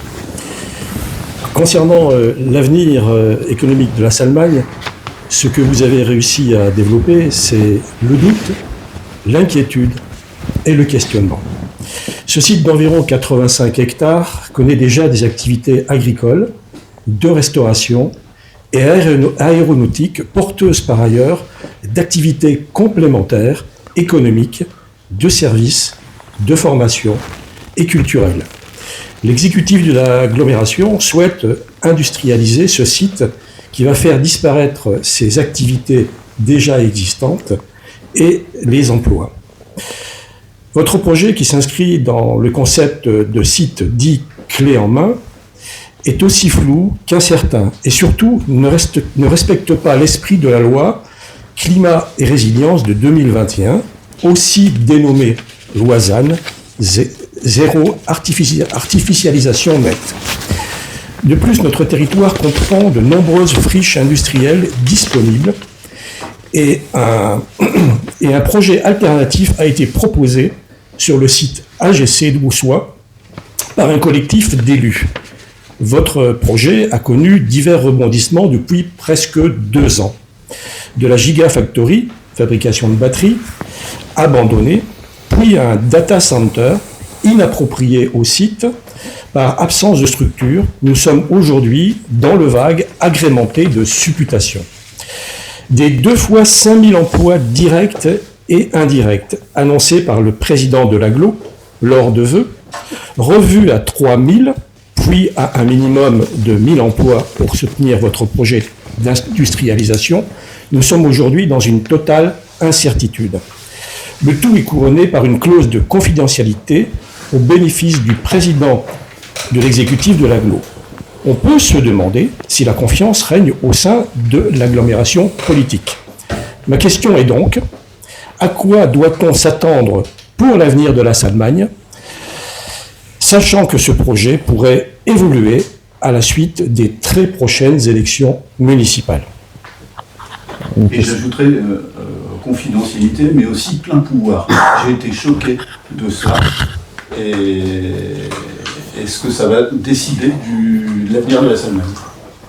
Alors c'est une question très complète, il y a des points qui ont déjà été abordés. Monsieur Meurant, oui, qu'est-ce que vous souhaitez je vais pas tout répéter. Je vais être assez synthétique en vous disant que vous pouvez mettre tous les doutes. On peut critiquer. Il y a plein d'aspects qu'on peut critiquer sur notre projet. Et comme tout projet, on peut le critiquer. Moi, ce que je vous ai dit, c'est que ce projet-là, on le mène depuis maintenant 3 ans, de façon méthodique, de façon responsable, et on essaye qu'il puisse aboutir à une proposition d'installation d'industriels. Alors, après, comme je l'ai dit, c'est pas ni moi ni Bernard Baudou qui le décideront, ce sera les conseillers communautaires. Donc, il y aura à ce moment un choix à faire. Si demain, vous avez une entreprise qui vient pour 1000 salariés et vous avez l'activité de la Salmagne avec tout ce qu'on a déjà dit, il y a un choix à faire. Et pourquoi donc les pleins pouvoirs? Quel plein pouvoir? Les pleins pouvoirs que M. Baudou a demandé lors de la réunion. Mais c'est parce que c'est exigé par les industriels. Non, la certification était exigée par un industriel, et d'ailleurs il y avait eu une dérive là-dessus parce que certains élus avaient cru à une confidentialité sur le nom. En fait, c'est une confidentialité sur le dossier qui a été appliquée. Et pourquoi ces pleins pouvoirs qui ôtent toute confiance, je vais le dire, toute confiance aux politiques?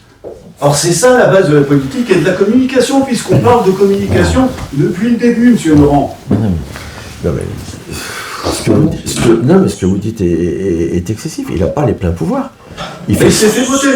Mais il s'est fait voter. J'étais dans la salle. Mais il s'est fait voter. C'est une exigence. C'est une exigence des industriels. Quand un industriel vient, il dit voilà, moi s'il n'y a pas, il y a deux thématiques, l'exclusivité et la confidentialité. Une confidentialité industrielle, il peut la demander pendant 2 ans. L'exclusivité, pas plus de 6 mois. Bon, donc Bernard Baudou n'a fait que répondre. Enfin, je ne vois pas où est le problème, puisque de toute façon, le jour où il y aura véritablement un industriel qui aura demandé une exclusivité, cette exclusivité doit aboutir sur à ce moment-là l'exposition du projet. On ne va pas signer un projet sans que ça ait été communiqué, débattu, vous inquiétez pas, il y aura des débats. Les mêmes débats que vous avez là sur certains sujets, on les aura. Donc, je vois pas en quoi il y a exclusivité, il y a plein pouvoir. Ça n'existe pas, ça. Enfin, c'est lui qui les a demandés. C'est lui qui les a demandés. Excusez-moi, il a dit lui-même, on peut repasser les vidéos, il a dit lui-même que ça ne servait à rien, mais messieurs les élus, accordez-moi les pleins pouvoirs. Réaccordez-moi les pleins pouvoirs, puisque vous les avez déjà eu. Sur Hugo, vous étiez là, est-ce que vous pouvez accréditer Je pense que la question pourrait être posée à Monsieur Baudou, et ce serait donc peut-être intéressant qu'il puisse venir dans l'émission s'exprimer à ce propos. Les pleins pouvoirs, c'est la dernière intervention. En tout cas, il a augmenté de beaucoup, effectivement, les pouvoirs du président. C'est une évidence. Mais ce serait effectivement une question peut-être à aborder au sein d'Agora Salmagne dans un des prochains débats. On va bientôt terminer l'émission. Monsieur Boulanger, une réaction. Le micro pour Monsieur Boulanger.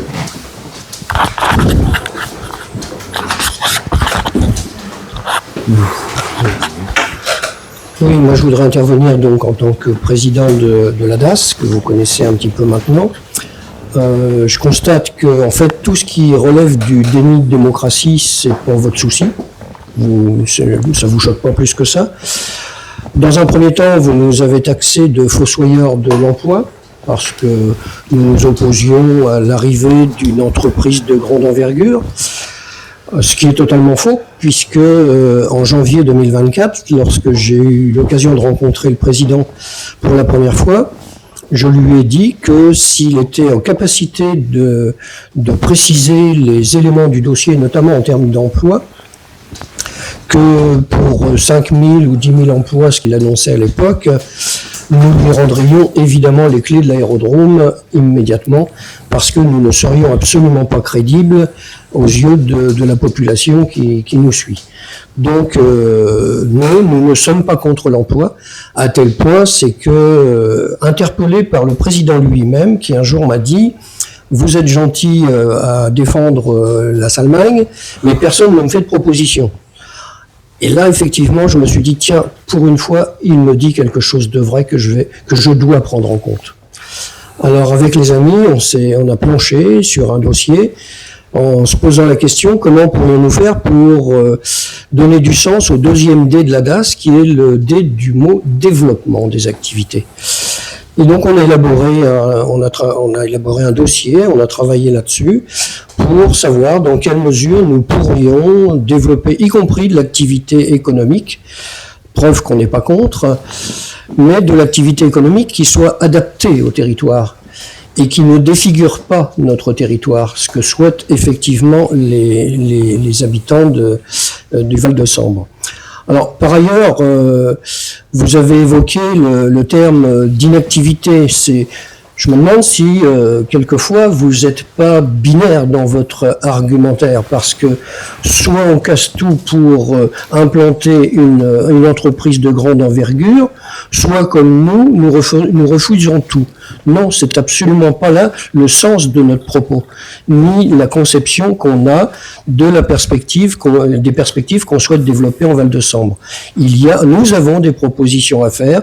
Nous sommes conscients que nous n'avons pas besoin de 83 hectares pour faire décoller et atterrir des machines, et donc nous pensons qu'il est nécessaire et urgent de rattraper le retard en développant des activités qui permettraient effectivement de satisfaire un bon nombre d'habitants de Sambriens.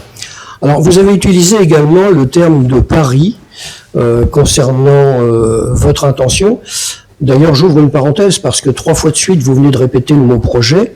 Pour moi, c'est une ineptie. L'Aglo n'a pas de projet. Car quand on a un projet, on est en capacité de répondre à ce qu'on appelle la méthodologie du projet. Pour faire simple, c'est quelques questions. Un projet, c'est pour faire quoi, dans combien de temps, combien ça va coûter, pour quel emploi et qui va financer.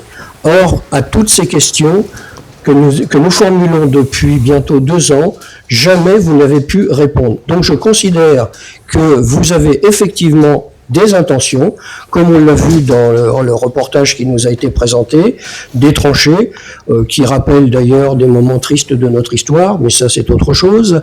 Vous nous dites que tout sera remis à l'état initial. Bon, je ne demande qu'à vous croire, mais croyez-moi qu'on va bien suivre ce dossier. Alors, non, projet, vous n'avez pas, vous avez de simples intentions qui, aujourd'hui, se limitent à, effectivement, faire un pari.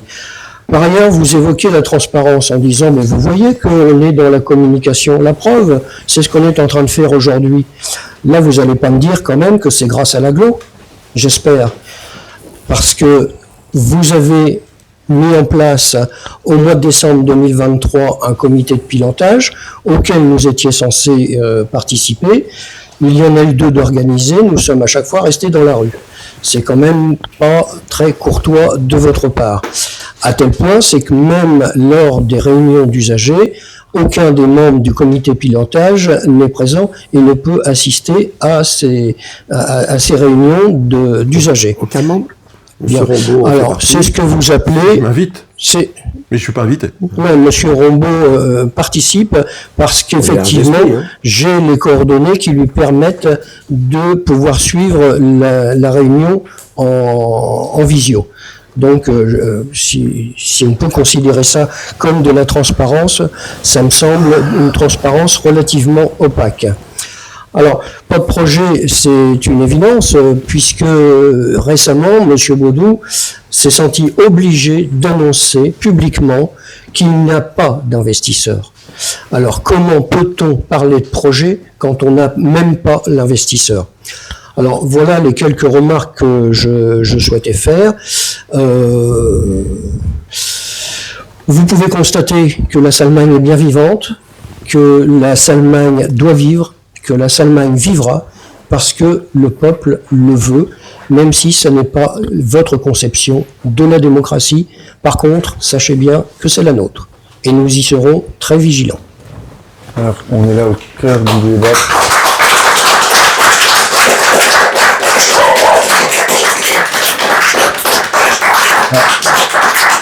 L'émission est bien sûr une émission de la DAS qui s'organise sur le site de l'aérodrome. Donc, je pense que vous attendiez à ce genre de questions en fin de débat. Qu'est-ce que vous aimeriez répondre à M. Boulanger? Pas grand-chose. Je me suis exprimé toute la soirée, j'ai amené tous les éléments. Monsieur Boulanger a son interprétation, c'est la sienne, elle ne changera pas, elle n'évoluera pas, donc je lui laisse. Moi je vous ai apporté à l'ensemble beaucoup d'éléments ce soir, et donc je vais continuer à travailler sur notre projet, comme on le fait là, sérieusement, professionnellement, et en ayant aujourd'hui le maximum d'informations que l'on puisse donner. Je n'ai rien d'autre à ajouter. Okay. Mais on arrive ici à la fin. On va vous laisser la possibilité de vous exprimer pendant 1 minute 30 chacun pour résumer, au cas où certaines des personnes qui regarderaient les vidéos sur les réseaux souhaitent avoir une version condensée. En 1 minute 30, est-ce que vous pouvez condenser votre vision de la Salmagne pour l'avenir? Il faudrait mettre un chronomètre. Là, je vais le faire, je m'en charge. Donc, j'ai bien exprimé que le projet de l'agglomération, c'était de mettre à disposition d'industriels un terrain de grande dimension, qui n'existe pas dans les Hauts-de-France, qui aujourd'hui, qui ne s'oppose pas, mais complémentaire à la Marlière, où 40 hectares ont permis d'installer des petites entreprises du secteur petites et moyennes pour se revitaliser et se redévelopper. La Salmagne, c'est un projet de toute autre nature, un projet difficile, compliqué, avec des utilisateurs, avec du vécu, avec de l'émotion. Et donc, c'est un sujet, c'est un défi absolument colossal. Les études sont conséquentes. Vous voyez un peu l'INRAP, les tranchées, vous le rappeliez. Ça fait partie de l'ensemble des études. Quand les études seront finies, c'est une partie du projet. L'autre partie du projet, ce sera d'avoir des industriels. Donc, Monsieur Boulanger répète à souhait que vous n'avez pas de projet parce que vous n'avez pas d'industriel. Le jour où M. Boulanger s'occupera d'un dossier comme ça, il verra qu'il faut d'abord, on ne peut pas mettre la charrue devant les bœufs, il faut d'abord avoir les terrains et la disponibilité foncière avant de contacter un industriel. D'accord, il vous reste encore 10 secondes, une dernière fois.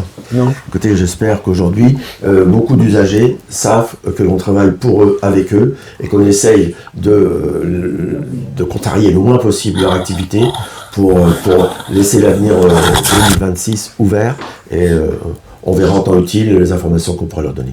D'accord. Merci beaucoup, monsieur Meurant. Monsieur Rambourg, 1 minute 30 pour vous. Alors, moi, sans surprise, pour résumer, je souhaite la survie de la Salmagne, je souhaite le développement aéronautique de la Salmagne, mais pas seulement d'ailleurs, puisque on peut avoir d'autres activités connexes, comme par exemple l'activité maraîchère ou autre. Moi, je considère qu'effectivement, l'emploi, on en a besoin de manière vitale chez nous, puisque on a 21,5% de taux de chômage au sens INSEE, on a 10 900 demandeurs d'emploi au sens INSEE, mais ça n'est pas effectivement en disant demain, en faisant de la cantation, en disant demain il y aura une grande industrie, on aura 5 000 emplois à Salmagne, que c'est ira. Ce que j'ai évoqué, malheureusement la Salmagne n'a pas d'eau, n'a pas d'électricité, n'a pas de voirie adaptée, voilà. Et donc ce sera quasi impossible de faire venir une entreprise, sachant qu'il faudra peut-être 10 ans pour qu'elle ait l'infrastructure suffisante. Bon. Donc ça ne fonctionnera pas comme ça. Moi je considère qu'il y a plein d'autres gisements d'emplois qu'il faut évidemment créer chez nous. Au-delà du fait de créer à terme par exemple une grande zone industrielle au niveau des glaces de Boussois, puisqu'on a 80 hectares que l'on va pouvoir acquérir à terme, une part importante nous appartient déjà aujourd'hui, et le reste n'est qu'à acquérir parce qu'il n'y a plus d'activité. Bon. Mais je considère aussi que les gisements d'emploi, si on veut 1000 emplois, on a à garder déjà le centre de tri des déchets. Ça est à peu près une centaine d'emplois entre direct et indirect.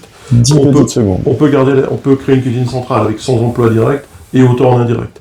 On peut avoir un centre d'appel de 400 ou 500 emplois, en tout cas plusieurs centres d'appel également chez nous. On peut faire venir des infogérants entre 100 et 200 emplois chez nous et aussi des développeurs informatiques. Le temps se termine. Je vous remercie grandement d'être venu débattre ici aujourd'hui, d'avoir pu présenter vos projets. Je remercie le public, je remercie l'ADAS de m'accueillir moi en tant qu'animateur et je vous invite tous et toutes, si ce n'est pas déjà fait, à consulter sur les réseaux sociaux la chaîne YouTube de Agora Salmagne et pour les informations l'agglomération de Maubeuge sur Facebook ou l'ADAS. J'invite tous les élus, toutes les personnes, agriculteurs, industriels, entrepreneurs, pilotes, toutes les personnes qui veulent participer à l'émission, à ne pas hésiter à prendre contact via les liens qui seront en commentaire de la vidéo ou sur la page Facebook de l'ADAS pour pouvoir venir participer, débattre, exprimer leur point de vue en toute transparence, en toute sincérité. L'Agora Salmagne, c'est un espace d'échange, un espace d'idées et ça se veut un espace d'avenir. Rendez-vous bientôt pour le prochain débat. N'hésitez pas à nous suivre et à bientôt.